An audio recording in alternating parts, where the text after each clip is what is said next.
Why do I feel so joyless?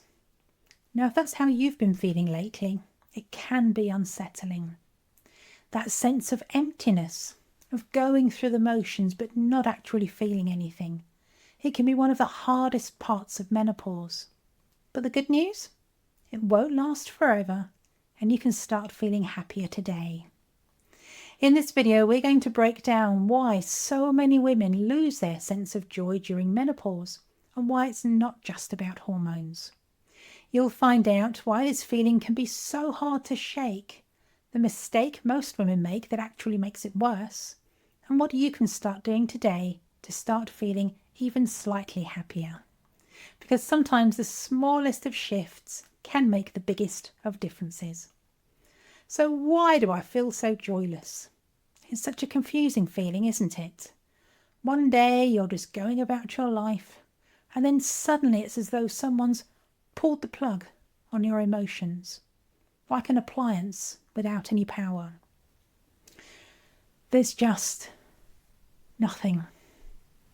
No sadness, no happiness, just an empty, disconnected feeling. And no matter how much you try to switch it back on, nothing happens.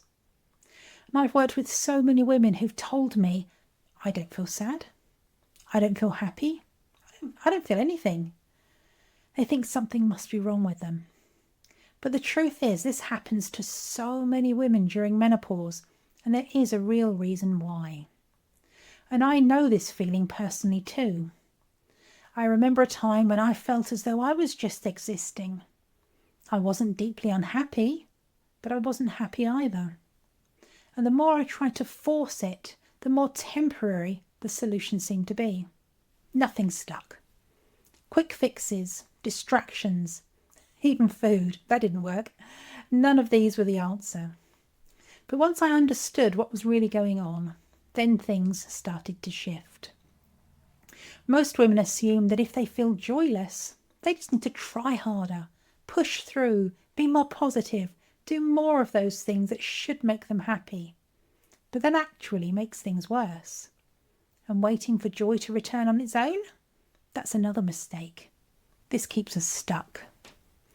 And once you understand why this happens, you'll finally be able to do what actually helps.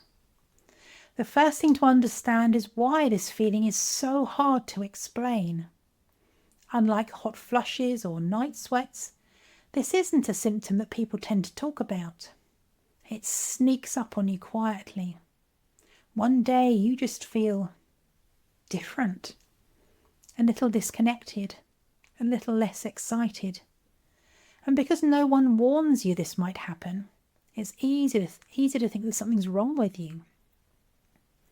And what makes it even harder is how isolating it can be. You might be at a family gathering, surrounded by love and laughter, and instead of feeling part of it, it's as though you're watching from outside. You might be doing things that you used to love, but they just don't feel the same anymore. And how do you even begin to explain that to someone who's never felt it? The truth is, this isn't a personality change. You haven't lost yourself.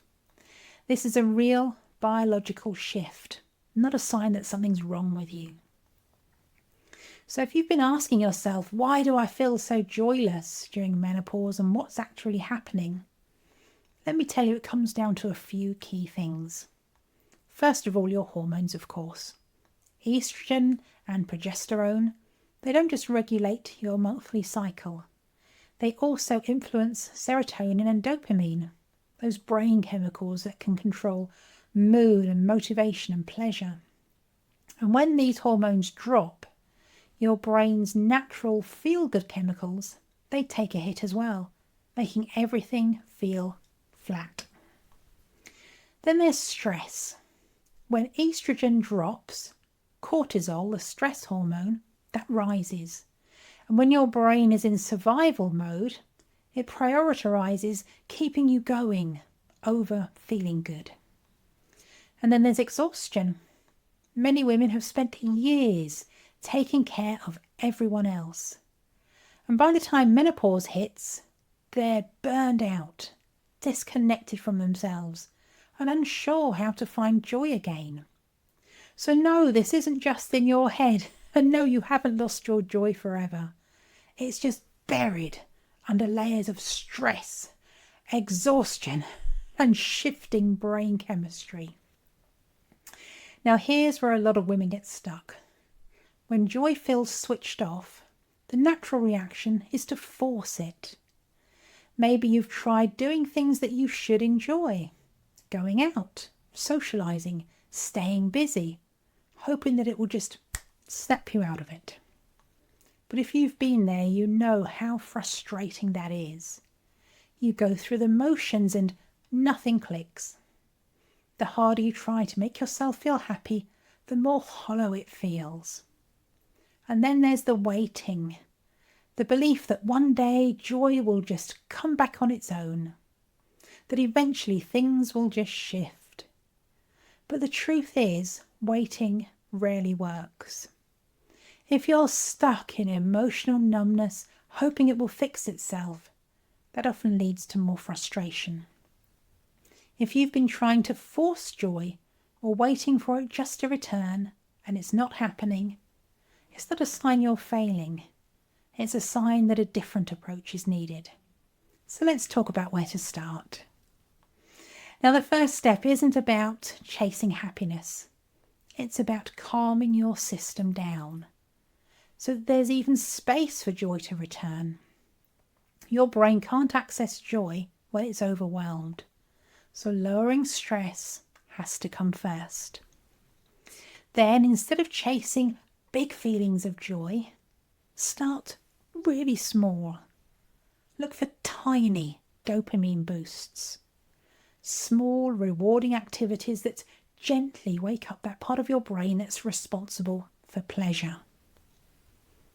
Notice a piece of music that you're listening to.